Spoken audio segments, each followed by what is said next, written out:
I will call this meeting to order. It is January 7th, 2021, and this is the Concord Middle School Building Committee meeting. It's approximately 7:33, and I will call this meeting to order. Bear with me because I'm not used to running meetings, but I believe I need to call roll verbally. So I will just go down the list here. If you could just say present or here, I'd appreciate it. Stephen Crane. Present. Thank you. Jared Stanton. Present. I see. Sorry about okay. that. That's okay. I was like, I see your name, Jared. Thank you. Matt Johnson. Present. Lori Hunter. Present. We just heard Justin is at the middle school for good reason, so he's not with us this morning. John Harris. Here, present. Thank you, John. Hello. Russ Higgins. Not Higgins. I work with a Russ Higgins. Sorry, Russ Hughes. I'm here. That's okay. Hi, Russ. Sorry. I was in autopilot with a coworker. Pat Nelson. Here. Hey, Pat. Kate Hanley. Here. Hi, Kate. Court Booth. Here. Hello, Court. Heather Bout. Right here. Hi, Heather. Frank Cannon. I know Frank is here. I saw Frank. I think you're muted, Frank. He's there. He's muted. Yeah, he's waving. I see him. Thank you, Frank. Chris Popoff. Here. Hi, Chris. Charlie Parker. Here. Charlie and Matt Root. Here. Okay. Tim Holt. No Tim with us today. And then myself, obviously, I'm here. Okay. So with that, I've called this meeting to order. Our first agenda item is approval of minutes. And I guess given in the interest of time, I'm wondering if folks are okay with holding off until the next meeting to approve the minutes of May 14th, 2020 and December 10th, 2020. I'd like to do that because I don't think they were on the earlier agenda. Perhaps we can have time to both look at them and get the videos posted for December 9 and December 10 meetings. Perfect. So is that a motion? Yes, Court? please. I move that we forego the consideration of meeting minutes for May 14th and December 10th, 2020 until the next meeting. Thank you. Do I have thanks, Pat. Second. Okay. Motion made and seconded. All in favor? Do I have to do a, Roll call. do I have to do a roll call? It's funny, the other meeting, I'm chair of another meeting and I do vote by acclamation there, but I'll do a roll call here. So Stephen Crane. Yes. Jared Stanton. Yes. Matt Johnson. Yes. Thank you. Lori Hunter. Yes. John Harris. Yes. Russ Hughes. Oh my God, I'm going to say Higgins. It's like burned into my brain. Russ Hughes. Was that? Yeah. Yes. Yes. Okay. Thanks, Russ. And I'm sorry again. Pat Nelson. Kate Hanley. Yes. Court Booth. Yes. Heather Bout. Yes. Frank Cannon. Raising his hand. He's still muted, but I'll take that as a yes, Frank. Chris Popoff. Yes. Charlie Parker. Yes. Matt Root. Yes. And I assume Tim's still not with us. And myself, I'm a yes. Okay. So motion's approved. Let's move on to the, all right, project team business. So I've got a letter, speaking of Tim, that was shared with the building committee that I'd like to read out loud. And it's from Tim Holt to the entire committee. So I'll read it and then say a few words about it. So colleagues on the Concord Middle School Building Committee, I wanted to let you all know I will be moving back from a leadership role on the Concord Middle School Building Committee as of January 1st, 2021. I have a medical condition, non-COVID, it is important to say during these times, that requires active stress management. I've made the decision that is right for me to move back from a leadership position as it is clear to me. If everyone would mute, if that's okay, if you're not speaking, I'd appreciate it. I'm getting a little bit of feedback.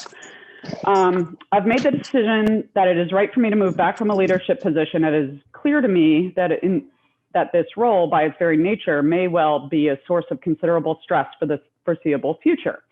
This is difficult for me as I have enjoyed working with you all very much, and I remain absolutely committed to the premise that Concord needs a great new middle school. I also know, however, that there is great depth of ability and talent on the committee and that the leadership of this project will continue to be strong. I have participated over the last few weeks in a series of discussions with the management team regarding the direction and management of the project. I'm confident that the team will move forward in a productive and positive manner as you restart the activities of the project and move toward the successful completion of the feasibility study and schematic design. You all will obviously be hearing a lot about the future plans from the management team. From my standpoint, thank you for all the hard and good work that you have put into the project thus far. I know that you all will be ultimately successful and the children of Concord will benefit from a great new middle school for generations to come. This is important work and I will miss working with you. The last thing I will say to encourage you to trust and listen to each other. There will always be things that are very important to each of you, and while you should argue vigorously for those things, the end product will require collaboration on meeting the core goals of the project. There will be difficult times, but when they occur, I would encourage each of you to thoughtfully consider what you might personally do to endure the core objectives of the project that ensure, the core objectives of the project are met. Share your thoughts and listen to others. Good luck.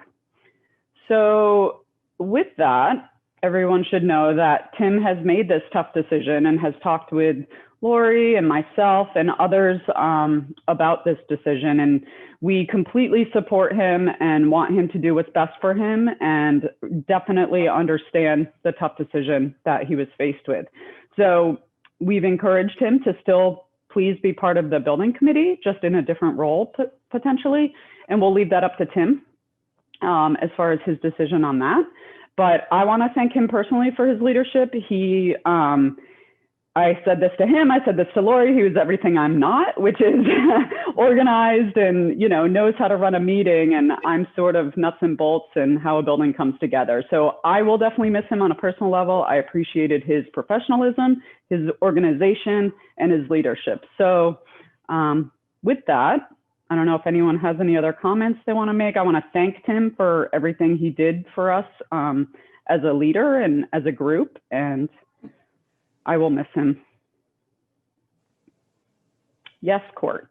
Yeah, thank you. Yeah, I want to echo your expression of gratitude to Tim. I thought he was superb co-chair serving with you, and I think we benefited a great deal.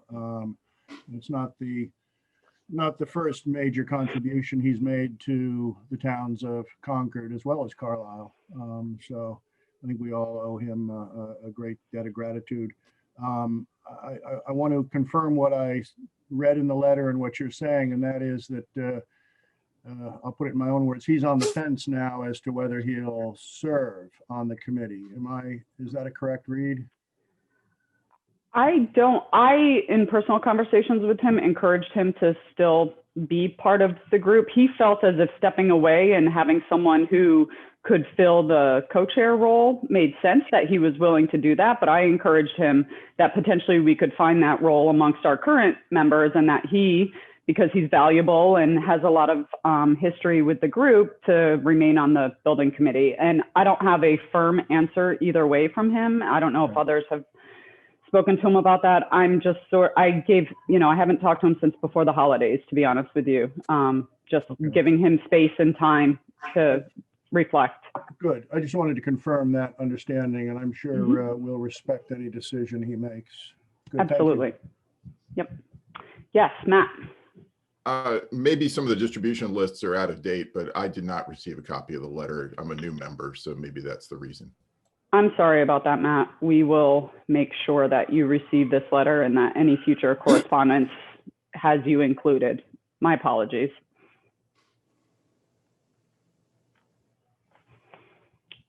Anyone else on this topic?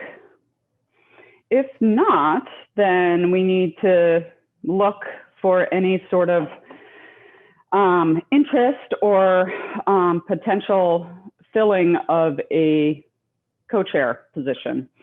I wish I had the ability and power to do this all myself. I just don't. And thank you for bearing with my, busyness outside of this committee, and also my inability to, have a full understanding of public meetings. So please be patient with me.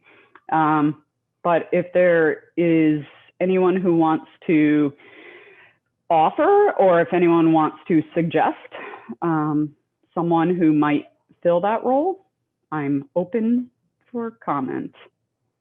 I'm raising my hand not to volunteer, just to be clear. Oh, Heather. I would like to suggest and then nominate, if there's a second, Pat Nelson for the role. That would make sense as the vice chair. Vice chair. I will. Right. I'm happy to comment, but I'll see if there's a second first. I will second that. Thank you, Stephen. Thank you. So my comment is that aside from the fact that, yes, Pat is the kind of obvious and structural choice, given that she's the vice chair. And of course, you first go to the vice chair to ask if they will step up. The real reason I nominate her is that I think that Pat will be a huge value to this committee. Pat is also very organized and professional. And most importantly to me, thinks first and foremost and always about the best interests of kids. And we see that in her professional life every day. I've worked with Pat for years on various committees and in her professional life and here. And I think that we would all feel honored if she would take on the co-chair role with you. Thank you, Heather. Pat, how do you feel about this? Well, thank you, Heather. That's very kind of you, and I would be very pleased to take on the role. I think this is a very important project for the town of Concord, and I personally am working with professionally am working with children who will benefit from whatever decisions we make now educationally, and the families it'll benefit for. So I feel passionate about the project.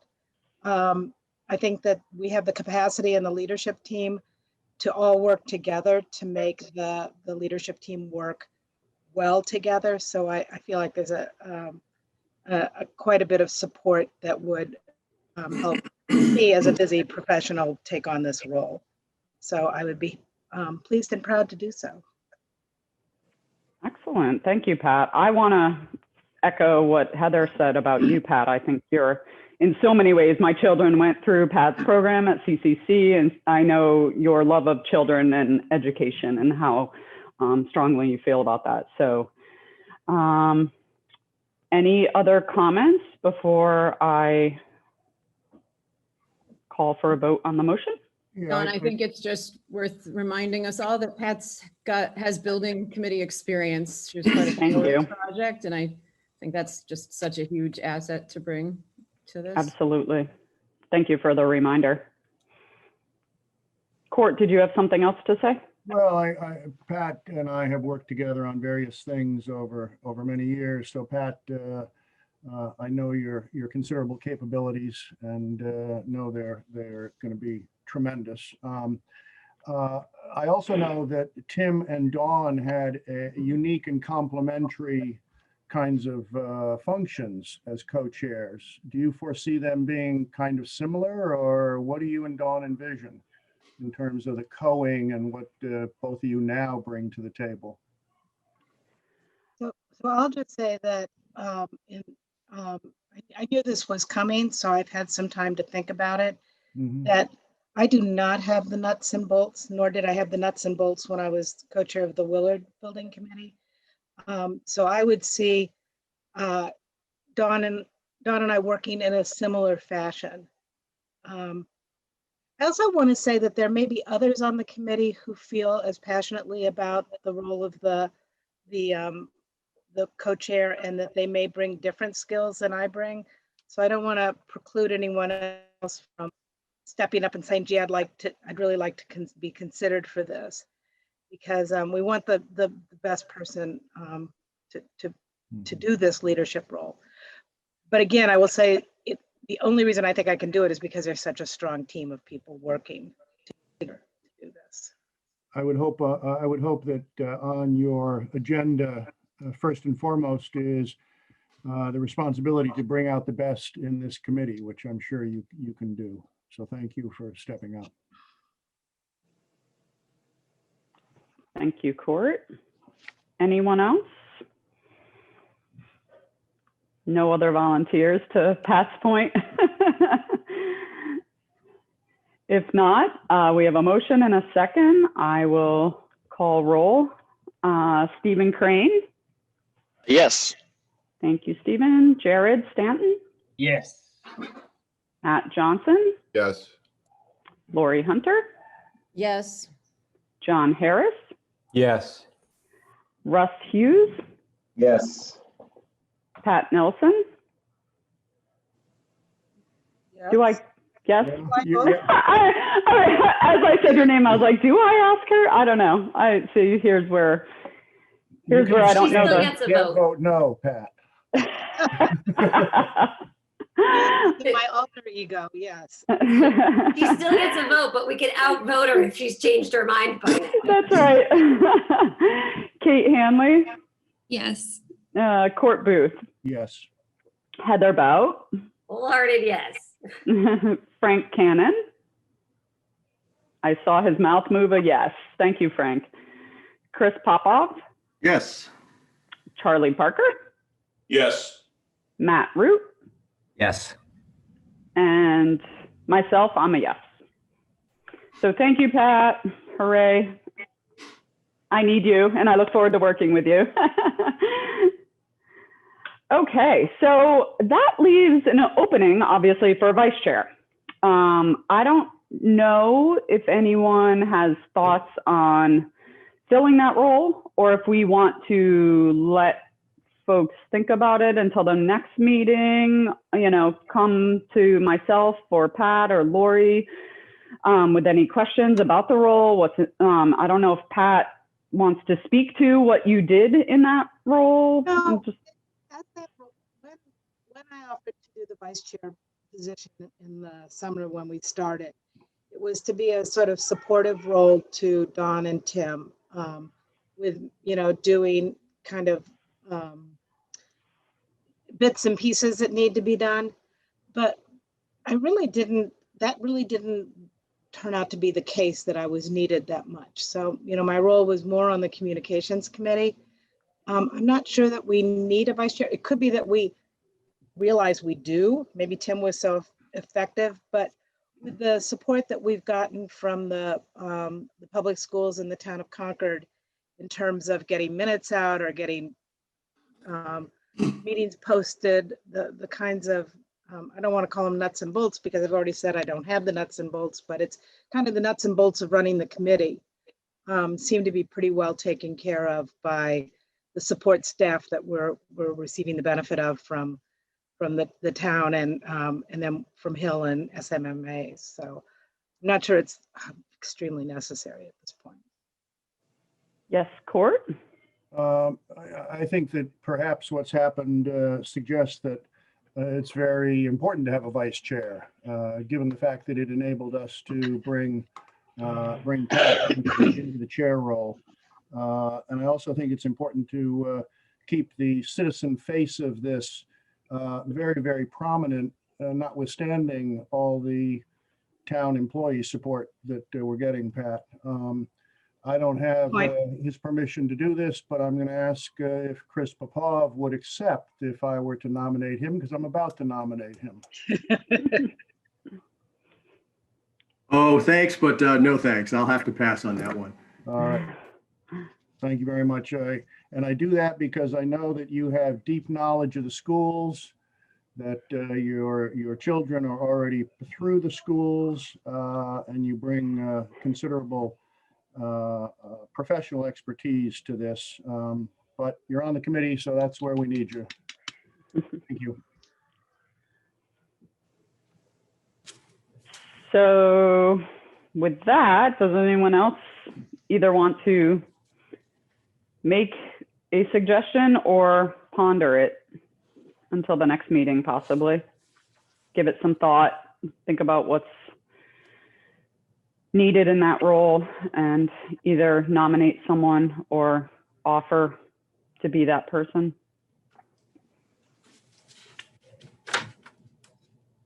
So I guess hearing nothing, can we table this? Is that the right thing to do as far as, Yes, Okay. do you need a I don't know if I need a motion. So here's where you see my faults, like within the first half hour of the meeting. I don't know if we need a formal motion on this. We don't. Okay. No. Thank you, Cord. I'm going to keep looking for you you run so many meetings. I need your help, so thank you. Okay, so we'll table that discussion on the vice chair position. Next, we have a vote for a change in communications subcommittee. So recognizing that Pat would be needed in other roles, it's indicative that she may not have time to fill both positions. So yes. I guess I would ask Heather, I don't know if you have any thoughts being the co-chair of that subcommittee. I do. Thank you. My first thought is that clearly I wasn't thinking of my own self-interest when I nominated Pat because I lost her for communications. So contrary to my own interest, I still think that's the best move. In thinking about that, I've also done a lot of thinking about the communications subcommittee, what it should be doing, what it should look like, and how we should be moving forward. So I actually want to propose something a little different, and probably not vote anything today, but put something out for everybody to think about that we could maybe confirm next time. My suggestion is that instead of communications being a subcommittee, which by definition is only members of the larger building committee, that we create more of a working group, that we could have a couple of members from the building committee. So don't you all get too relaxed now because I'm still looking for volunteers, but that we also recruit other community members to help with this, because really communications is not about just us. It's so community facing. What we need are community liaisons. We want to do this right. We want to do it very transparently. And the reality is we need more hands on deck, whether I can't do it myself and even two of us can't do it all. There's a lot to do in terms of outreach. So my recommendation is that we make a change from a communications subcommittee to a communications working group. Just to be clear, obviously terminology to some extent doesn't matter that much. I am not inferring that it is no longer subject to open meeting laws or anything like that. So it doesn't mean I'm saying we're going to go off and do our own thing and nobody can watch. A group created by this committee as a public committee will still be a public entity and will still follow open meeting laws and everything. But making it, and we could call it an advisory group, an advisory committee, a working group, whatever we want, making it a working group means that we can have members from outside of this building committee. I do have several people who at least 10 months ago were in the wings as community members interested in helping us with communications. And so if this is something that the group today generally says, yes, we think this is a good idea, I will reach out to those people to see if they would be interested in formally being a part of the communications working group or advisory committee, or if anybody has another suggestion. I don't really care that much what we call it. But that's my suggestion, and wanted to get feedback from the whole committee before I move forward with anything. Thank you, Heather. If I'm understanding you correctly, this is really an effort to find community members that have connections and relationships in the town that they can then feed out information and receive feedback. That's not to say we're not going to have public forums and ways of communicating directly with the community, but that these liaisons, I guess is the word that you used, or community members would be part of the group that is thinking of ways to communicate and then helping with that communication and then feeding it back to the larger group. Exactly, in terms of and more than just thinking of it, but executing it. So we actually, from the work that Pat and I have done, we have a lot of ideas that we just couldn't execute all, the two of us. Right. So certainly this is not to say that these are the people getting the information. These would be the people who help us arrange the public forums and all the outbound communication, as well as inbound communication, organizing and everything. So it's really to just get more people working on direct communication with the whole community. I have a comment on this. This is Charlie. I think that having more people helping is a good idea. At the same time, I think we probably do need to retain a subcommittee in our structure, because the subcommittee needs to manage, reviews, approvals, and so forth. And these communications represent the building committee, as it creates a face to the town. So I think that what you're trying to do here is good, because it brings more people on board, but it really creates, in a sense, a dual role for whoever is the subcommittee chair, or for communications. One role is, to work with our building committee. The second role is to energize and gather input and work from community people. So I think that's fine, but I think we need to keep the structure that we have. Oh, absolutely. And when I say change in structure, I didn't mean that all of a sudden this is a group that's working in a vacuum by any means. So No, I'm not assuming saying I that. remain the chair of it, this group still reports back to this full building committee. And so the communication, the way we've been running things here in the building committee, wouldn't change at all. The only reason to change the name of it is so that we can recruit some other volunteers. But yes, this group still is created by and reports to the building committee, and anything that goes out would therefore have to be approved, either by the committee, depending on what it is, or chairs. So what has been happening so far with building committee input would not change. And Charlie, Sorry, go ahead. I think to your point, the key thing that we struggled with was that there's information that we need to get out to the community. And that information is based on the information that gets created through building committee discussions, but also through the architects, through the schools for the ed plan, through all of the content is created somewhere within the building committee. And then the building committee approves when that content is ready to be distributed to the community. But it's the distribution to the community that we were really struggling with. And however we do it, we need the technical expertise of some people who know a little bit more about, how we use media to get information to the community, but without being constrained by who we can involve in helping us to operationally get that information out to the community. All of the content is approved by the building committee. Completely. But And you the still other need to thing, have- oh wait, still have- sorry, Court, can I just mention one thing that I forgot to mention that I should mention? Just to be clear, this group would still have the same function that the communications subcommittee has in terms of conveying information outward, but not using town resources to advocate for something later. So as we've talked about before, our communications committee couldn't all of a sudden become an advocating arm using community resources to advocate. And so those roles are still separate. And this wouldn't change that. Sorry, Court and Matt both had questions around this. Yep. So let's Court, if you would, and then Matt. Pat, I think you voiced it correctly. I think we have to be exceedingly careful. Any reference to formal appointments of other citizens, I think defies the will of the select board who appointed us. It creates potentially a de facto subcommittee and is rife with problems. I see a town employee in the form of Erin Higgins as being an example of the kind of tasks that could be performed. She doesn't have strategic authority. She doesn't have decision-making authority, but she does post stuff. She does communicate things.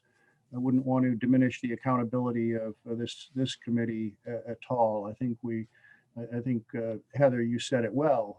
We would compromise the political sanctity of this entire effort if we were to muddy the composition of decision makers in any way, real or perceived. Yes, anyone from outside this committee would be very clearly in an execution role, something that we as a building committee decide, this is what we want to communicate, here it is. And so any other volunteers are purely taking that we've decided on and helping to get it out to the community. No To that strategic end, decision. those volunteers might step up based on some criteria that we present, so it doesn't look to anybody as if we've handpicked a handful of people. Instead, we've described the need, not the people.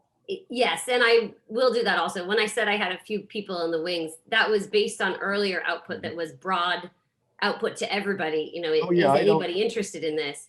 And I would plan to do that again, although I didn't mention it. I figured I would reach out to those interested before, but also as our first piece of communication in this new structure, send out something saying the town is looking for some communication volunteers. Please be in touch if you're interested. So it's completely open to anyone. I have full confidence in your sensitivity around that. I do. Yeah, thank you. Sure. Matt, did you still have a comment? Well, my comment was along the same lines as Court's, that, this is a committee that's charged by the select board, whose members were, the roles of the members and the number of members were, defined by the charter. And, when it comes to creating other sub bodies, I think it makes things pretty ambiguous. I have similar questions, by the way, about the leadership team. I don't know what the standing of a leadership team is with regards to our charter. And so, I think the creation, whatever we call these things, we still need to fit within the structure of open meeting law. We still are a public body. All of our deliberations need to be public, and they need to be, in duly called meetings. And so I just wanted to really reinforce that as we talk about, soliciting volunteers to do various tasks. I mean, there are a number of groups within the town that, of course, are very interested in propagating information about education. And if they're not using town resources, then, it seems like they could do that within their own existing charters. But I guess I'm still a little bit confused about what these additional people would do, how that fits with our committee charge, and why we need to do that. So I can answer, but it looks like Lori wanted to comment first. So, Well, I know there's an agenda item coming up that's going to go through the roles of the subcommittees. And I wonder if it would be helpful if we kept the agenda moving and did that, and people could consider, I guess I'll speak for Pat and Heather, having met with them a couple times as in the subcommittee. If enough of you volunteer to be part of a subcommittee for communications, they wouldn't need outside help. So it's the hands that are the issue. So I guess I'll just say it that way. We wouldn't have to, that's the bottom line. So I would suggest, Dawn, if the will of the committee is to maybe, I think we're going to be better informed on this discussion if we go to the rest of the agenda. Just my 2 cents. Yeah, I it'd be agree. great to have a, for instance, of these are the tasks, right? yes, and That you need the extra hands on. That's, they have a mailing list. I'm trying to understand what those Yeah. are. Writing the press release. I think I understand what you're looking for, Matt. And in the old days, it would have been, we need a bunch of worker bees to help post, signs around town and to put out a mailing and to, but now we need some worker bees who can help us figure out how to get through media communication with the town, how to make the contact with the Council on Aging to try to get on their Wednesday luncheon to be able to inform that group about what's going on. It's really it's to me it was it's operations. It's getting the discrete tasks done, and I don't think there's anyone sitting on this committee who's going to want to volunteer to also do those kinds of things. But there are lots of eager people in town who have those skills who could help with that. But I think that we can go to the subcommittee discussion and maybe clarify. Well, let's hold on a second. I think with something like this, this is Charlie, that we probably ought to have something written, and we ought to have it in advance, and it ought to be something that we can review offline and then come with our comments. I think trying to workshop this stuff real time is difficult. I certainly have other comments I'd like to make, but in the interest of time, I'm not going to make them. But suffice it to say, I am concerned about changing structure when we have structure that's been established by the town that includes a subcommittee called communications. So let's do something, sort of that's a little bit more process oriented here, and let's get a proposal put together. Sure, I'm Okay, happy Charlie. to put something Heather. into writing, and I will just say quickly, I'm not going to go into details, but just to answer some of the two of the big points that have been made here in terms of tasks. Pat listed a bunch of them. Another example is social media. If the communications subcommittee decides that we should be doing some Instagram or social media posts, we need somebody to physically do that. It's things like that. So like Pat said, it's operations, it's not decisions. And just to be clear on people, this group would be seated by this full committee. So that was why I was saying we're not going to vote anything today. If we decide to do this, I would come back to you with names. And so the building committee would seat a specific group of people by name, so that there is still control over who's doing what. All that said, I hear the feedback that we need a little more detail. So we can move on and discuss subcommittee roles, and I will work on putting this into some more formalized piece of communication that everybody can look at. Thank you, Heather. Stephen, did you have a question, or should we? My only comment was going to be just bearing in mind as we think about this, that communications is two ways. And so feedback gathered by this group has to come back to decision makers on the committee. So as Heather, that was my only comment. I don't want to belabor the point, so I'll mute myself. Yeah, no, completely agree. This is both outward bound communication and managing the inbound communication. Indeed, if I look at the charge, our communications dimension of that charge is to find ways to gather public input. Exactly. Great, thank you, everyone. So it sounds like, Heather, you're going to formalize something for us to review ahead of the next meeting, is Yes. what I'm hearing. Yep. Okay, so so we're tabling that vote as well, since there's no. Exactly. Okay. Do I need to take a vote on a table? Or are we just tabling? I don't think we need a to. vote for this week. Okay. I think that Heather was just wanting to present this, and if I'm correct, Heather, this was not. Yeah, we had a vote. Sorry, Pat. We had a vote to change the co-chair on that subcommittee, but given the conversation, let's understand it a little better. So I'm going to propose that we table that, because we still are not even halfway through the agenda, and it's 8:11. Just being cognizant of time as well. The last thing on project team business, we want to give an update on from Hill. As everyone knows, they're our owner's project manager, and I'm going to ask Peter Martini, who is the vice president at Hill, if he would just introduce a couple of team members that have joined in the restart. There have been some staffing changes. Just you can recognize that when we ask them to pause and then ask them to restart sometimes. And I think I mentioned this long ago with designers and whatnot. When you start and stop things, sometimes roles shift and staffing changes. So I'm going to ask Peter to say a few words and introduce Ian and Declan. Thanks, Don. I'll make this quick because I'm looking forward to getting onto agenda. Thank you. So I've been involved in this job since the start after taking a leadership role at Hill a year or so ago. So I'm familiar with this. I've been at these committee meetings and I've been involved with the project. So my role going forward is going to be more involved and really helping out thing going and moving along from here on.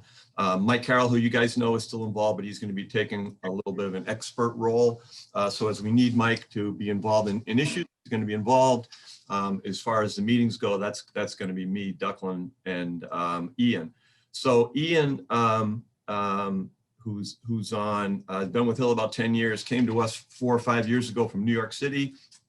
I worked with Ian for 2.5 years in my original role at Hill, day-to-day, side-by-side on a construction project, along with Declan, who was on that project with me. Since then, Ian has gone on and has been very involved as a project manager on the Brookline High School job that we're doing right now. So Ian's held many roles at Hill, from project executive to engineer to project manager on this particular job.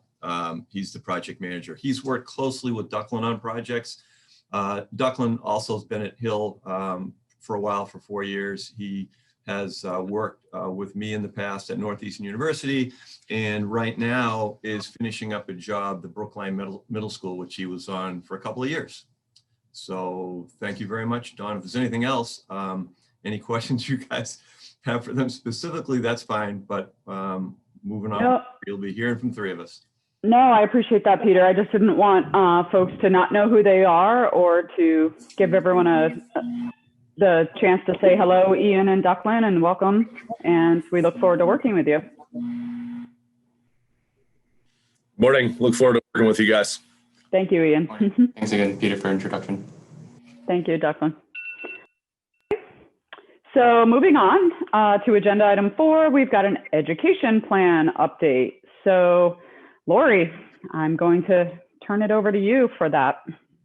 Do we have a visual on this that we need to share? And if so, whoever's sharing, do they have the ability? We actually planned a verbal update perfect. today, but Okay. there will be visuals coming. So hopefully Chris can just be sure that's available to everyone.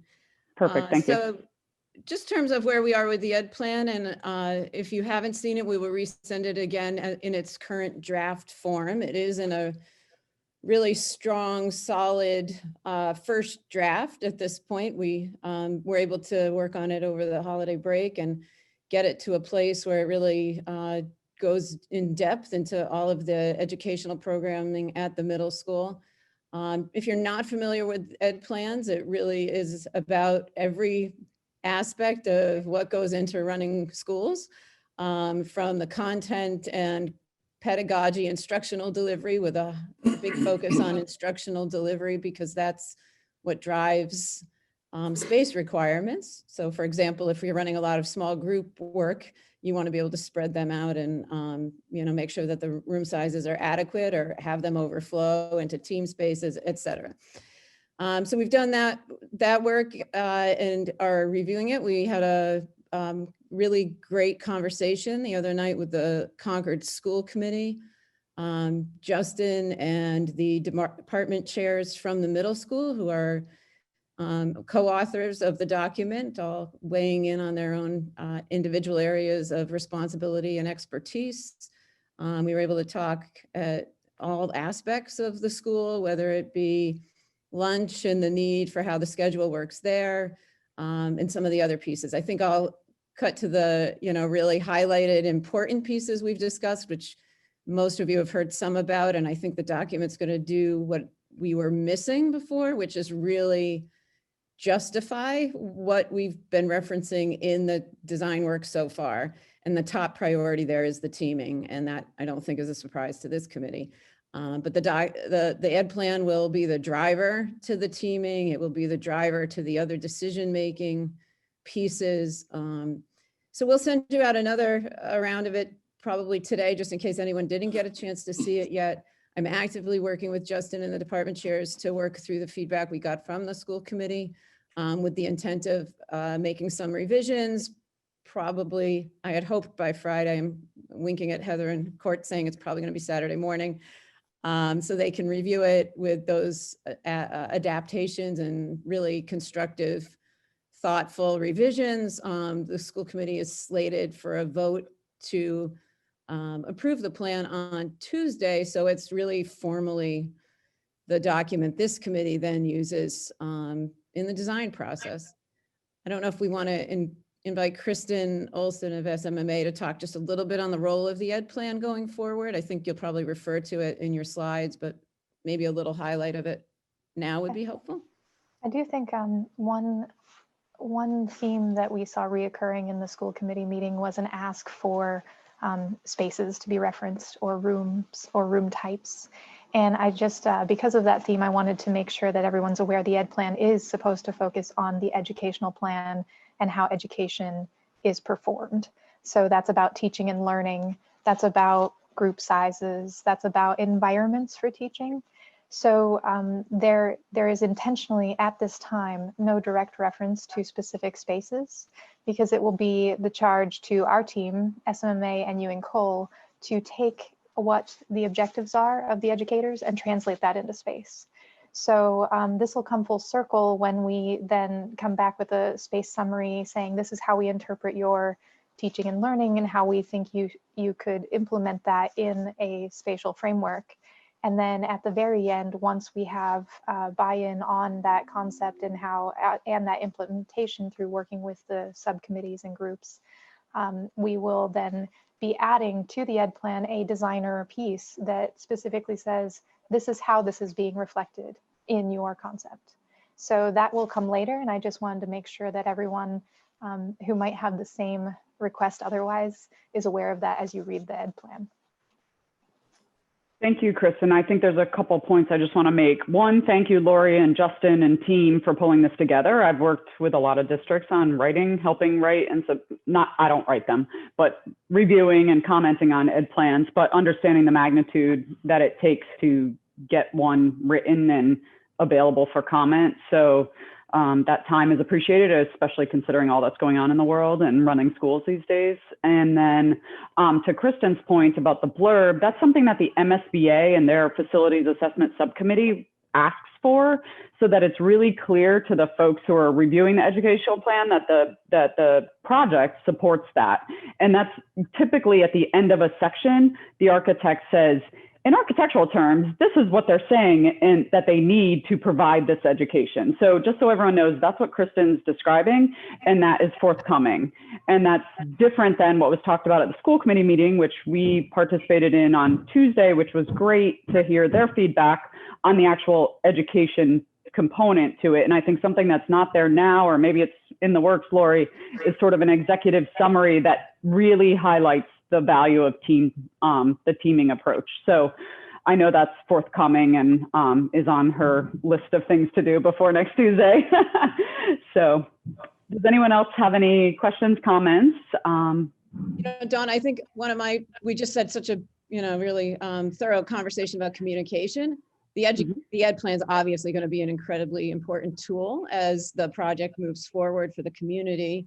And then I think the other part, you've heard, I think, them reference the mechanics of how this happens. Right now, there are things in the ed plan that aren't going to pan out exactly the way the wish list looks, right? Because we all know we're at a point here with the fork in the road of trying to get our costs and square footage to within the budget. So, and that's been made very clear. There was some good, healthy discussion of that as well the other night.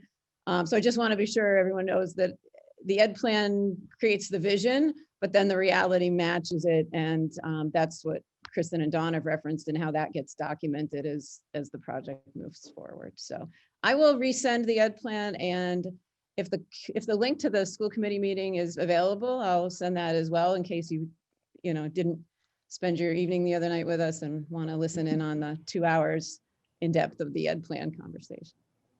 Thank you, Lori. If I could just add, because I was at the school committee meeting, and I think that one of the key components that people were looking for, and I think that the community will be looking for in the ed plan, is I think many of us have heard a lot about the value of teaming, and you guys have been living and breathing and swimming in it for so long, but people were really kind of hungry, I think, for what does it look like? Yep. kind of like Matt, what you were asking, what does it look like to communicate out to the community?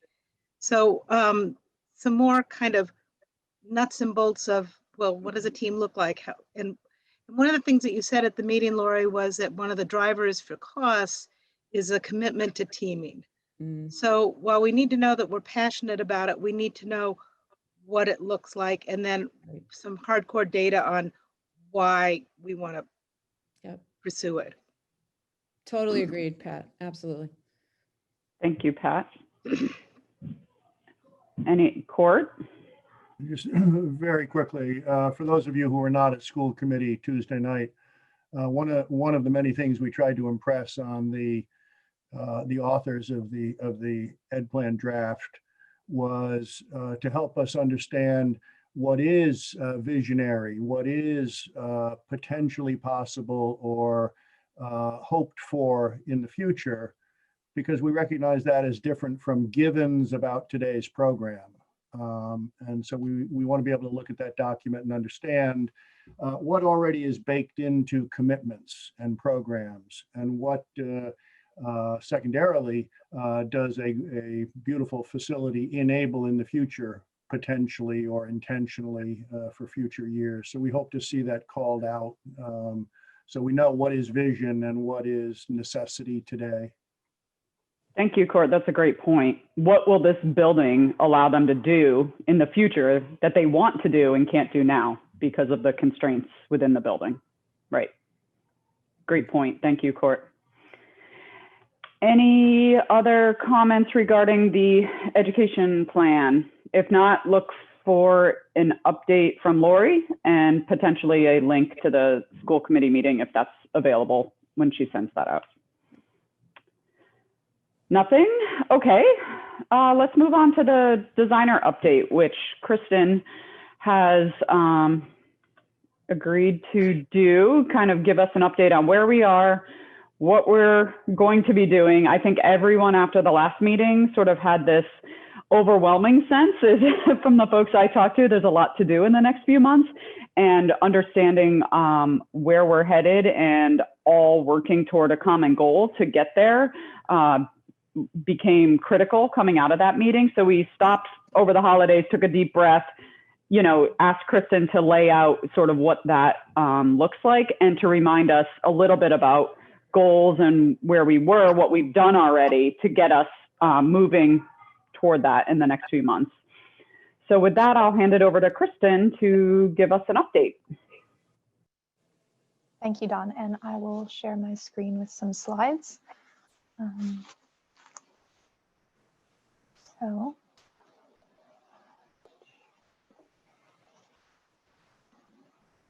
this presentation mode going. So exactly as Dawn mentioned, I think the last meeting we put forward a schedule and said we need a number of meetings to get to the to arrive at a wrap up for the feasibility study. And this now takes us back. We did spend that time between then and now working on defining that a little bit better. We had talked about broadly what needed to be happening, but then in the last few weeks have really put a lot of detailed thought into what needs to happen and when. And so we've worked a lot to make that very transparent, because I think in order to achieve our goal, everyone needs to be aware of the timeline and the many steps, and also the comprehensive approach that we'll be taking over the next few months to get there. The other item that we wanted to start off with is working from a big picture back down. I think after the pause, I think it's worthwhile to take a step back and revisit the goals and just, again, recap what we've learned, and also kind of set that framework within which we worked to detail out a process.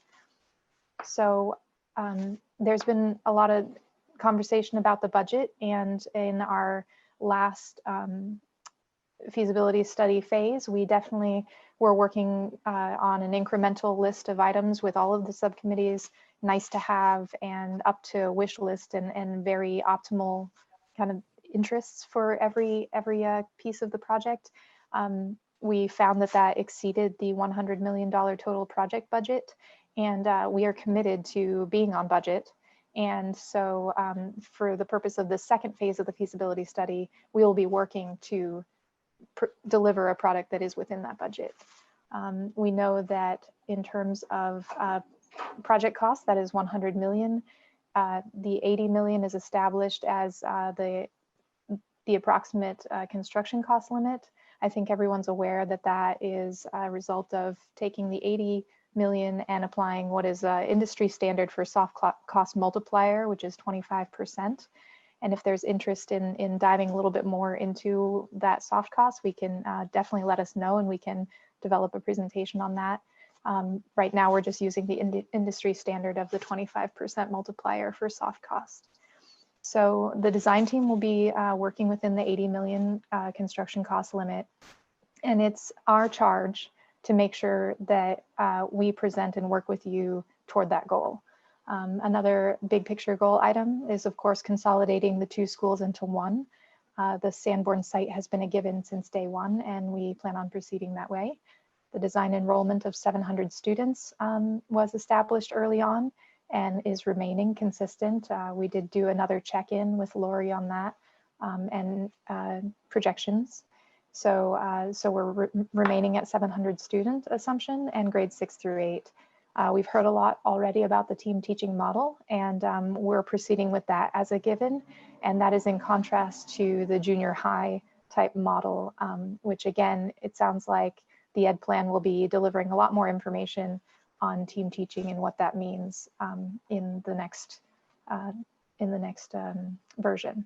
So, and again, we did have a lot on this in our first phase study report. We did talk about the team teaching models, so you can also refer back to that for some structure. We've understood that the gymnasium, there's an interest to size it for potentially more than middle school use, or also, but primarily we're definitely going to be starting with what is the minimum requirement for middle school use. So in our early meetings, scoping and program requirements, we'll be working to talk about exactly what sports happen in what way and what requirements need to be met, spectatorship and so on. And then we'll also be reaching out to others to assess if there are other uses that we need to consider. Similarly, for the auditorium, the MSBA, as we know, does not consider an auditorium a default scope item for a middle school, but we have heard and learned from the first phase of the study that the auditorium is a really important piece of education in Concord and the school system. So we are moving forward with the assumption that there will be an auditorium or performance space of some sort as part of this program, and that we will be working to define exactly what that size is and what the fit and finish of that performance space is. So that will be in our early scoping and programming meetings. And similarly to the gymnasium, we'll be looking to make sure that we are aware of any other uses of the auditorium so that we can fold that into our consideration set. Sustainability is on the top of all of our minds. SMMA and as you know, has a dedicated sustainability group, and you've had a lot of interactions with Martine, and we're working with Stephen Winters, Lois, and her team on the passive house piece of that. So we'll pick up where we left off with the sustainability goals on the project, but we are moving forward with the baseline understanding that net zero ready is certainly a confirmed underlying goal. And then ultra low energy design is a high priority of the community, as well as a multitude of other priorities that we are aware of from the subcommittee meetings that we will work again to refine over the course of the next couple months. But we do want to step back and just, I think we hear it a lot in our meetings that the true primary goal is to create one consolidated middle school, grades 6 through 8, that prepares the next generation for the best education possible. So we look forward to keeping that in focus over the course of the study. So I think, you know, what something that really came to the forefront over the course of the first phase was that that there are a lot of demands on the project, And frequently an analogy used in project management over many industries is that there's a three-legged stool, and that three-legged stool is comprised of budget, quality, and schedule. Now, there are permutations of this stool where it's scope, cost, and schedule. There's a lot of permutations, but quality here is to be understood in this instance as the scope in terms of size and also the material quality. So we can control two of those legs, and then the third is highly influenced from that. So if you were to say that you have a budget cap and you need a project very quickly and it is on an accelerated schedule, then that will drive the quality that can be delivered in that budget and in that schedule. So for this project, we know that we have our budget goal of 100 million total project costs, and we're considering that firm. Fortunately, this school does not have, like some other communities, an absolute drop dead need by date. So we don't foresee an accelerated schedule being required that would pose a burden on the budget. But we will, of course, be making sure that the schedule is as efficient and as quick as reasonable, but we do not want to make it the priority over quality, is our understanding from the first phase. So we'll come back to you with more schedule discussion as we work through it over the course of the study. But what we did learn is that, you know, in the first phase, we really packed a lot into that quality leg in terms of scope and size and material. And so we really want to revisit that leg and make sure that that is in balance with the rest. So again, just that permutation where sometimes it's referred to as scope, quality, and cost, where again, the three just need to be managed and made sure that they are kept in balance. So that is really going to be our focus as we work in parallel to develop more refined program requirements over the next couple months. The other theme that I saw during the first feasibility study phase was a question of what needs to be decided and when. So right now we're really focused on the feasibility study, and then the subsequent schematic design are the most tangible next steps here. And there were questions asked along the lines of, can the auditorium size or its inclusion be decided in schematic design, similarly with the gym, and they cannot. Those are absolute, those must be defined during the feasibility study. The finish and the materials and more details on those can be refined, but we really do need to, during the feasibility study, have that confirmed: enrollment, site, square footage, and program. Those are the top three there on the left, and they are critical to move forward into schematic design.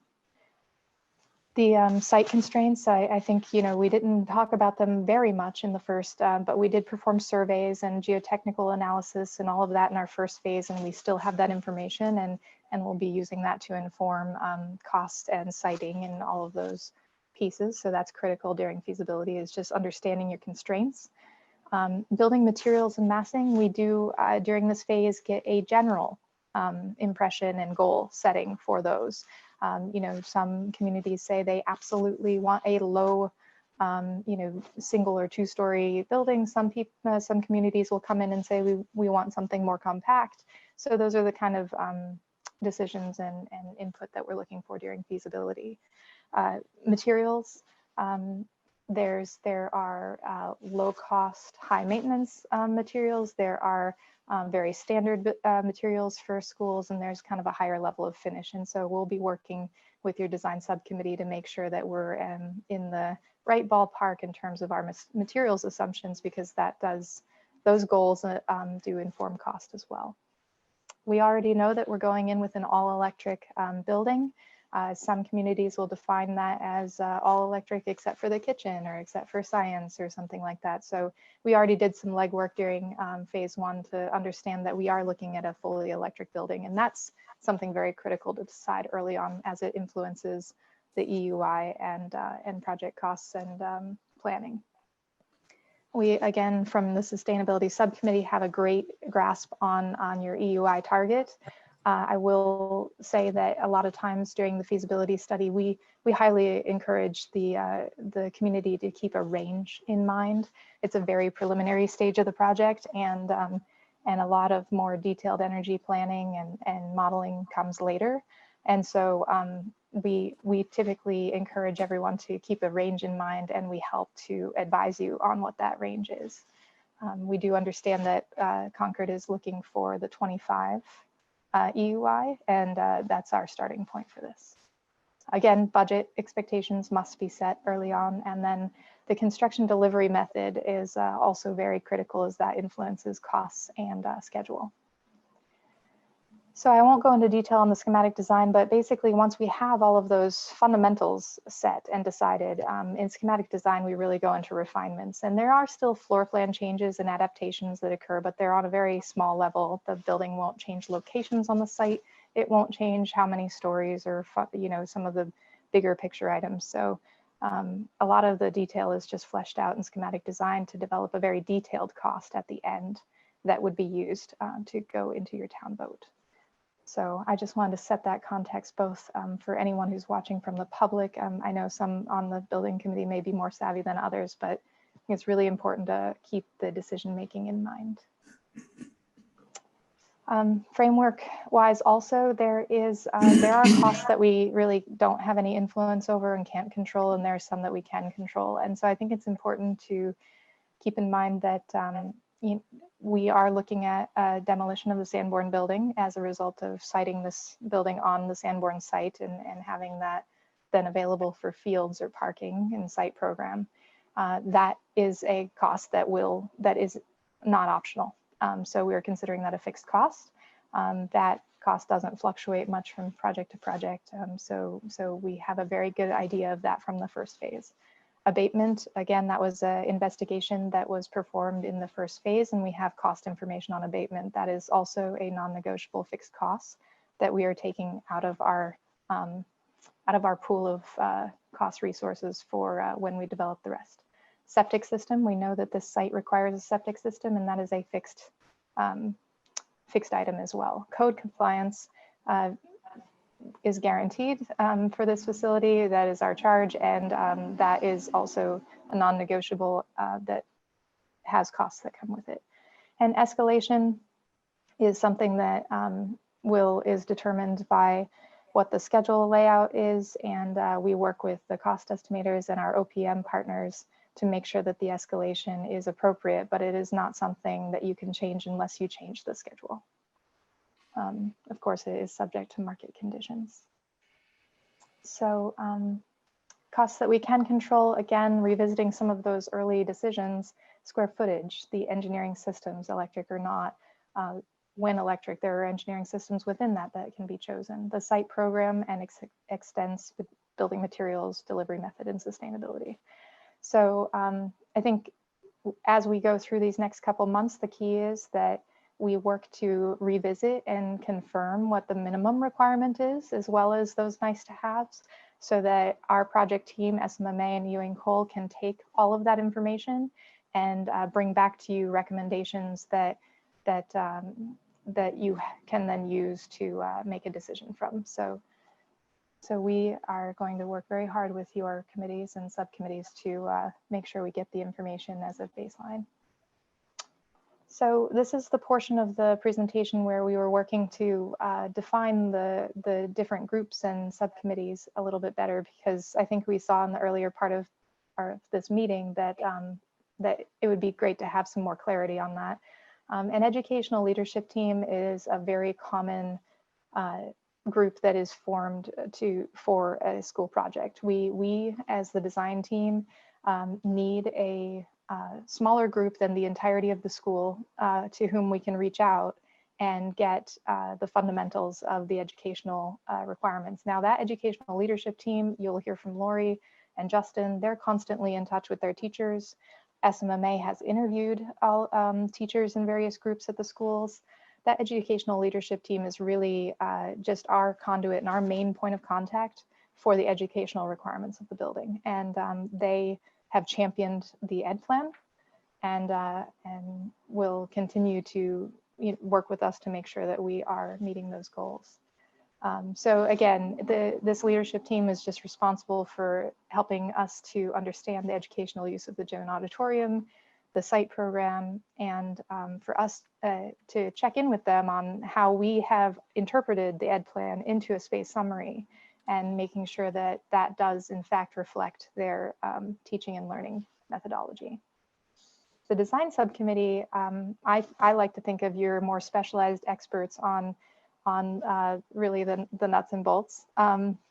So they will help us with any community use of the school aspects, because that really goes beyond the educational piece. So we'll be looking to the design subcommittee to help us ascertain any other uses of the school. We will be working with them to get those first impressions and any constraints on building massing and materials. And the draft space summary with the educational piece and the community use piece will be really a big responsibility of the design subcommittee to really take a look at that, as they have been doing already in the first piece, asking the hard questions and making sure that in the end, after several of these meetings, they have something to recommend to the SBC, this group. So they will also, and then of course, after the space summary piece is resolved, you'll see in the schedule, we'll move into site and building concepts, and your design subcommittee will be your first reviewer and the group that really digs into those concepts and helps us develop something so that there's a recommendation to the building committee. Now, I will say that these are kind of very high level and definitions. And Matt, to your point, there is perhaps more that goes into this. And I did prepare a draft of what I've mentioned or called the roadmap for this feasibility study phase.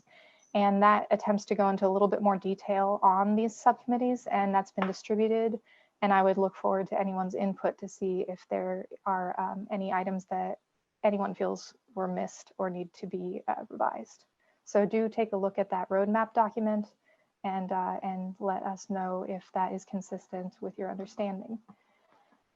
The sustainability subcommittee, again, we will be and have already worked with them a lot on the applicable town policies and goals and the minimum sustainability requirements and above minimum. I think we've done a whole lot of legwork with the sustainability subcommittee so far, and we'll work in the next few meetings to just confirm and make sure that we're within the budget on these items and balance. Communications subcommittee is everyone's doing some thinking on that, right? And so it may become a working group, but we do understand that whether it's a working group or a subcommittee, this group will ensure that information is available to the community, and that will be in terms of making sure that there are flyers or website updates and any invites, and we'll just be champion of making sure the community is informed. Lastly, I have called out the Select Board and Town Finance Committee as a group that we will, or groups that we will need to visit to discuss and review the construction delivery method assumptions with, because that is a major contractual component of a building project, and also has a financial impact on the project, as well as any consultation if there are external funds that are being sought or on the table for any.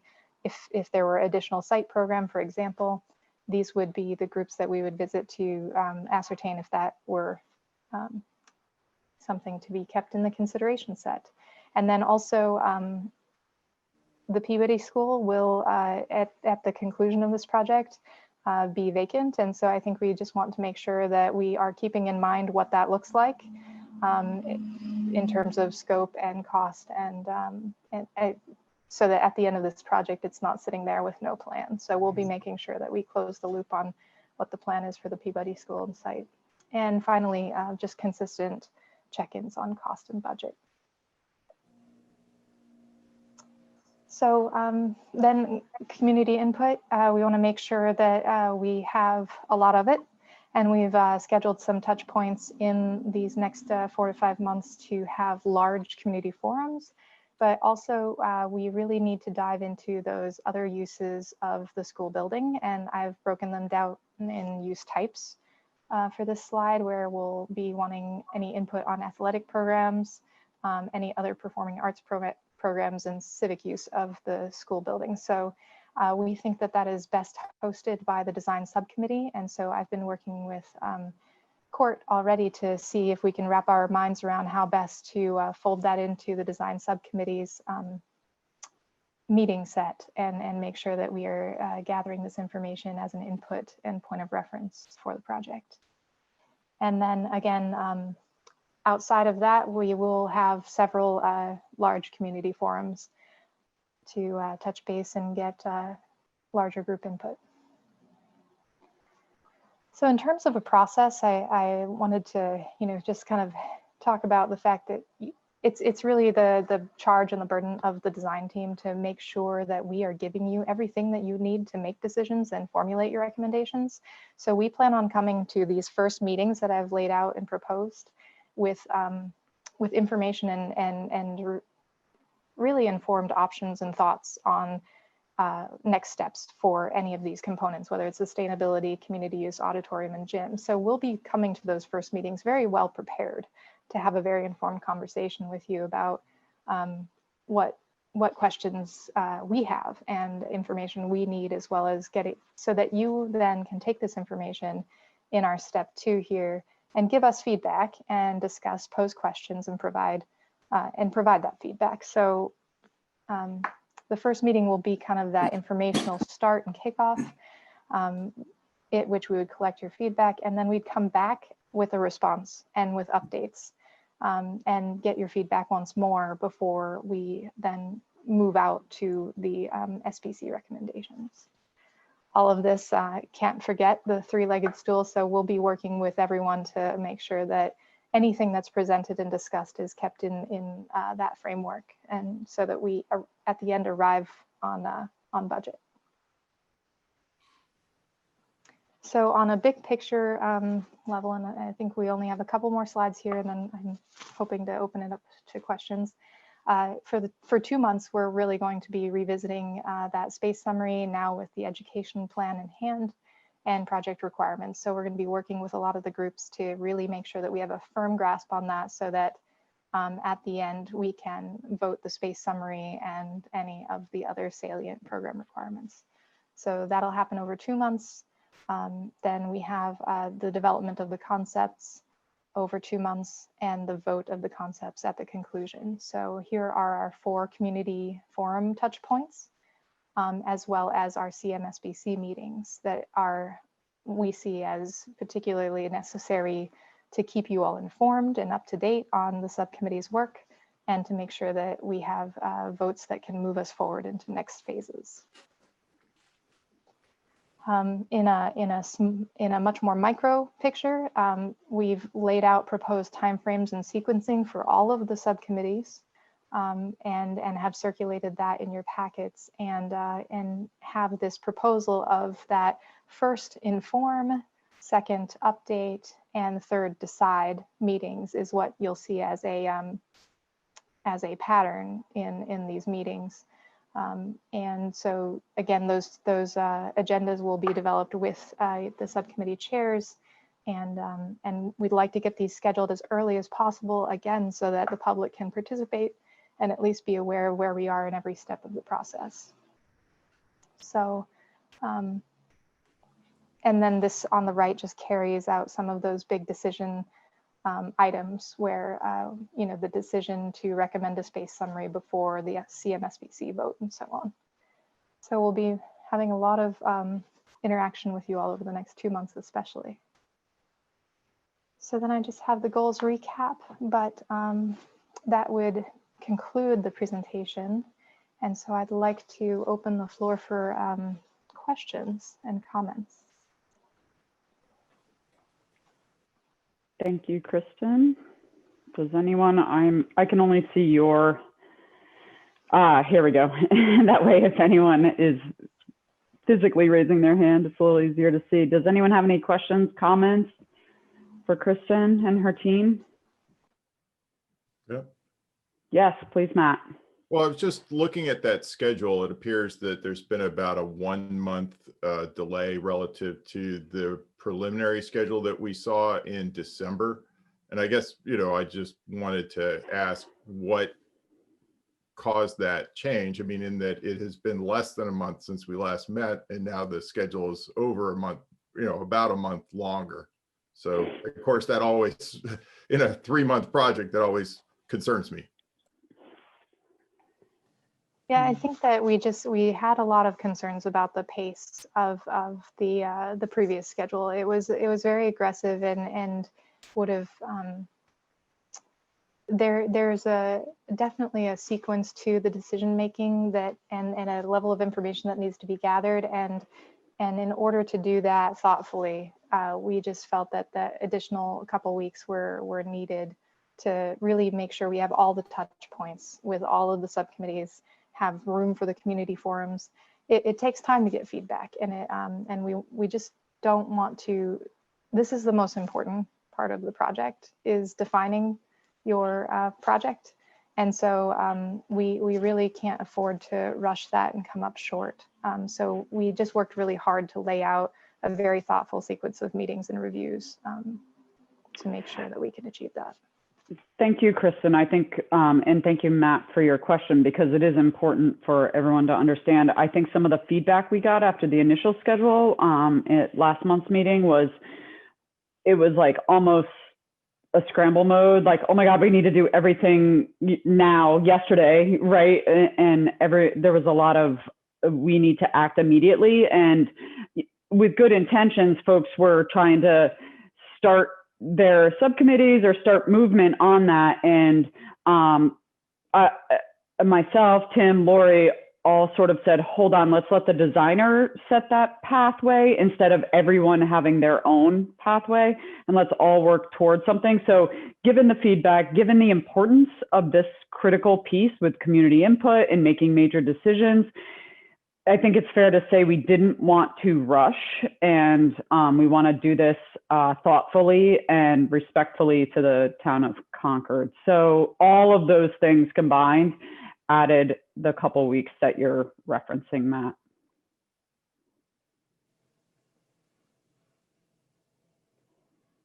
Dawn? Yes, Peter.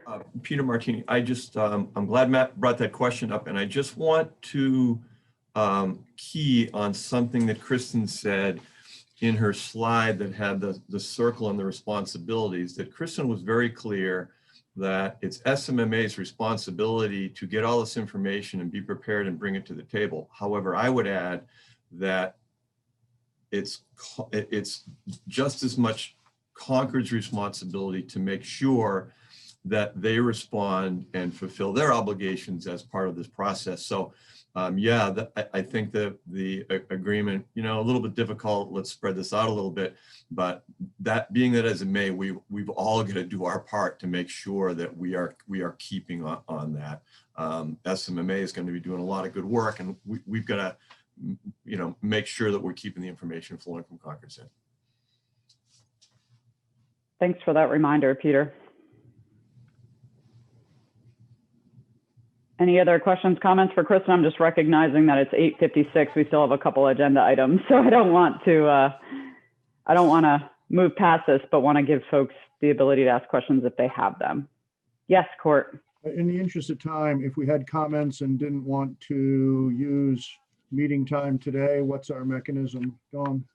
You can send them to myself and Pat and Lori, I would guess, are the three people and then we will share it with the design team and Hill. Yes. So, just email myself, Pat, Lori, and we will feed information to our professionals, both through Sims and Hill, through SMMA and Hill. Excellent. Thank you. You're welcome. Okay. Given the time and the agenda items, I think next is actually the design subcommittee update. Court, I'm going to put this back in your court, pun intended, for a quick update if you would. I think you're muted. Here we go. I'm mindful of the time. I hope to keep this very brief, but I think we're obligated to bring folks up to date so that everybody can see everything that's happening here. I'm going to go to screen share. I've got 2 slides, 2.5. Is that up? I trust. I can see it, Court. Yes. Okay, good. So maybe I can even go full view here.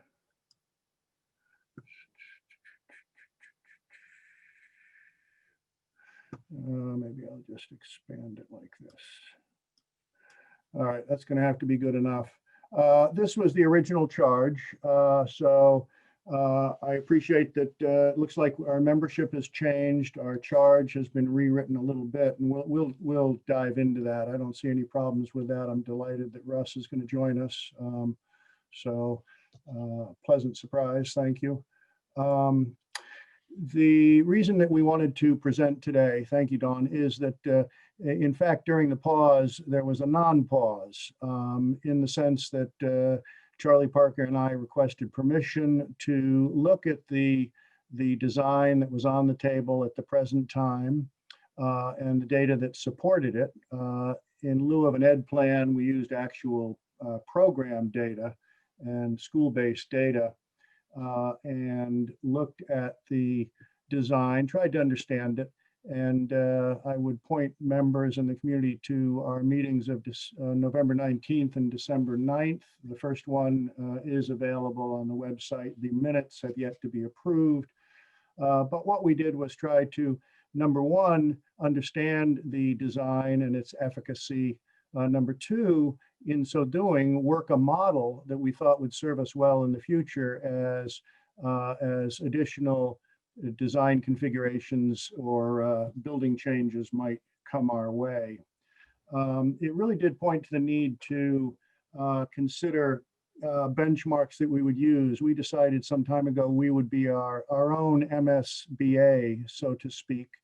And we do find, for reasons that are clear to us, that we are over MSBA guidelines and in fact over our peer schools.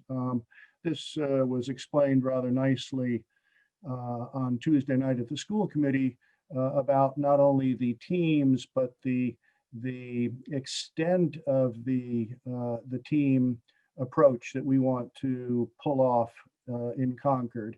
So I think that Tuesday night meeting would be instructive as well.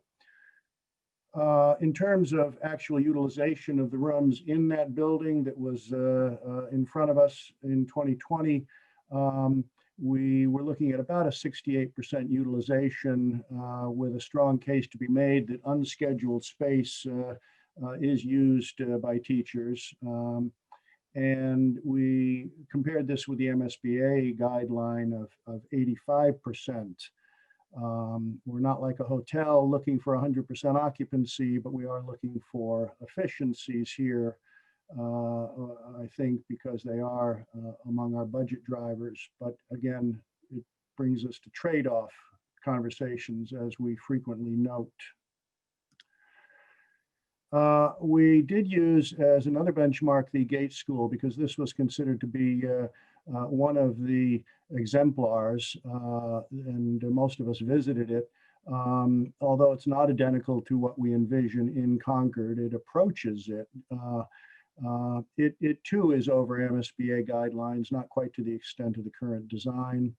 We know that design is not going to stand. Work is underway right now. We understand from SMMA. We point out here that not all middle schools with a teaming concept have a quote unquote clean concept, meaning a cohort of students is assigned to a cohort of teachers, and they are effectively a walled garden in the best sense of the word, with rooms and programs. One of our questions that came up with this kind of benchmarking was this question that is, I think, starting to haunt us, and that is gym and auditorium. As recently as today, we've heard Is the auditorium something that is only for community use, or is it important for an educational program? We're saying both, so we're going to have to decide what we really mean very soon. And I think that's going to be something where the design committee does its best to support the full committee in coming to some conclusions there. So that you know what's coming up for us. I've spoken at some length with Kristen, and we looked at how design committee, to get our charge very practical so you know what's coming up. We would meet with internal stakeholders at the school with one big caveat, and that is, as I said to Kristen, a lot of this has already been done already by SMMA, by Hill, and certainly by Lori. So we want to duplicate only where it's important and necessary, and not be less than careful about that.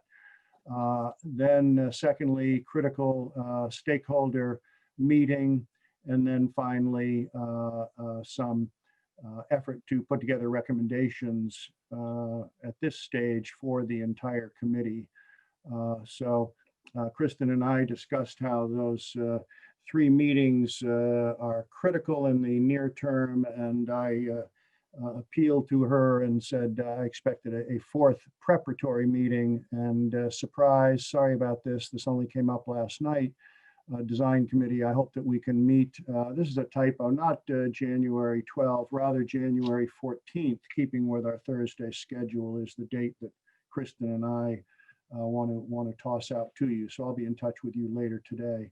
So big picture here, what I wanted you to know is that there was in fact work during the pause. It was publicly reported out, and it does point to the fact that we'll continue to use some comparative analysis for you as we go forward, and I suspect we'll continue to refine it as we go.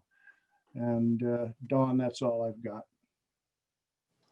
Thank you, Court, for that update. And I just want to speak to a couple items on it. Court and Charlie did this.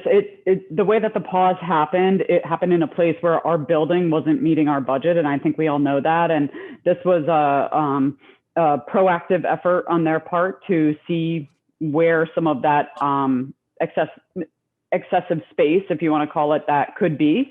I do want to mention that Lori and Justin had a parallel effort educationally trying to recognize what can they do from an education standpoint to right size the building. So that effort has happened in their world, and Sims is tasked with sort of bringing all of this together and as designers sort of, you know, culling it and determining what really the right size of the building will be to meet our budget. So I appreciate that effort. I appreciate Lori and Justin's effort as well, especially, again, given all that's going on in the world. Folks took their own time to sort of look at some of these in the pause. I will say that recognizing our team teaching approach, I don't think we'll ever get to an 85% utilization or the exact MSBA size. And so just from where I sit, I work on so many MSBA projects that I can't imagine how that approach would get us there. So just setting that as a baseline, I think everyone needs to understand that if we take that as what I call in my world a sacred cow, the team teaching is what we want to do in this building. The building can't change that, right? Like, we want it to support that. I think what we're saying is that we recognize it may be bigger and it may not get utilized at the same percentage that the MSBA would otherwise mandate. So I just want to put that out there. Does anyone have any comments, questions for Court's update? Again, we're running over. It's 9:06 according to my computer, but I do want to give the committee the opportunity to comment or question if they have them. If not, the design subcommittee has a lot of work to do, myself included, because I'm on it. Okay, so hold on one second. Let me go back to my agenda to see where we are with things.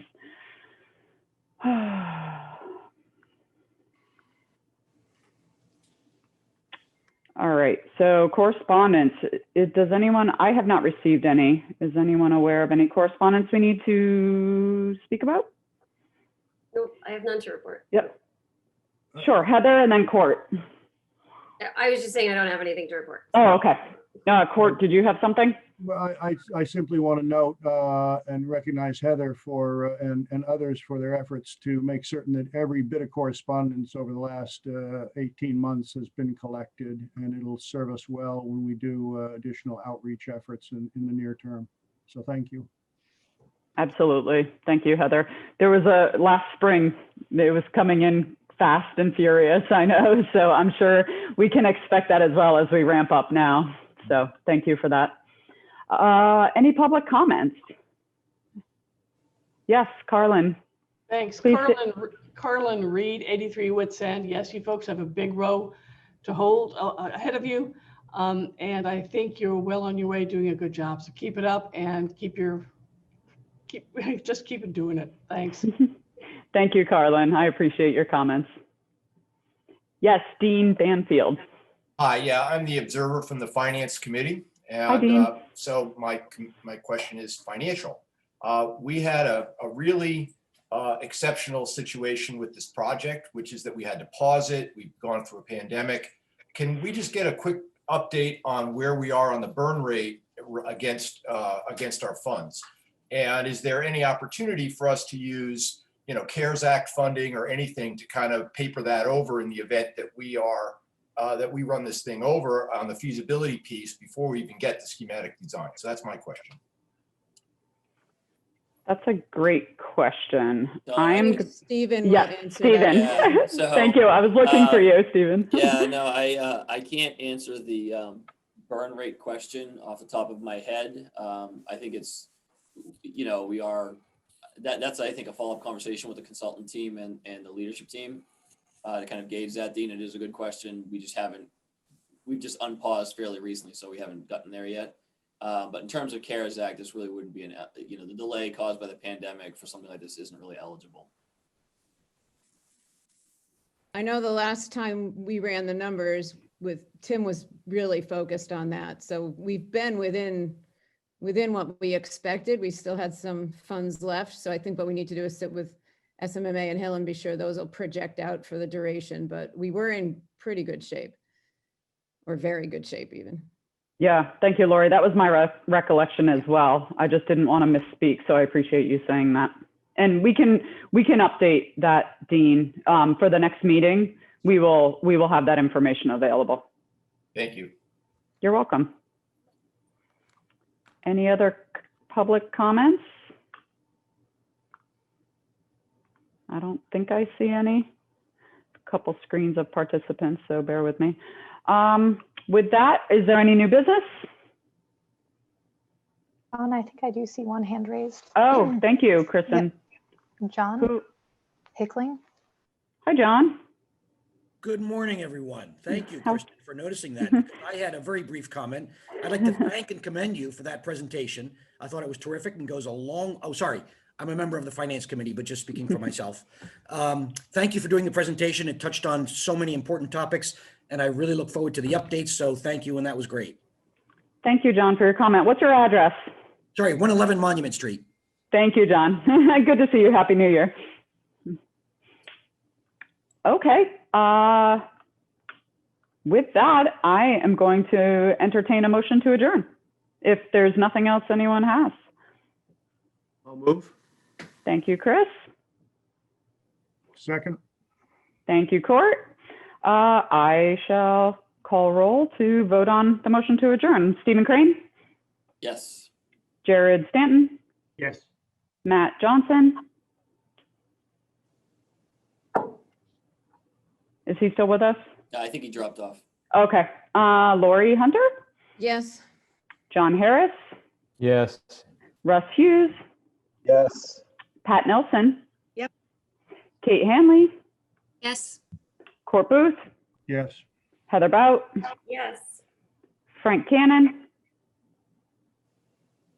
I see you raise your hand, Frank. Thank you. Chris Popoff? Yes. Charlie Parker? Yes. Matt Root? maybe Matt had to drop off too. And myself, yes. So with that, was that Matt? Oh, sorry, Court. I know we have just adjourned. Will you via email communicate with us about specific dates? I know a lot of them have been floated today, but I don't think this committee knows when it next meets. Yes, it is a month from now, I believe. Do you have that date in front of you, Kristen? Just so everyone in the public knows, and we will certainly communicate it out. Yes, it is February 11th. Thank you very much. I presume at the same time, 7:30 on a Thursday, February 11th. So that's the week before school break in February. And I'm sure a lot will happen between now and then, and we will communicate those subcommittee meetings as they are set up. So thank you, everyone. Have a great day. Dawn. Thank you, Thank Dawn. you. Thank you, Dawn. Thank you, everyone. Bye.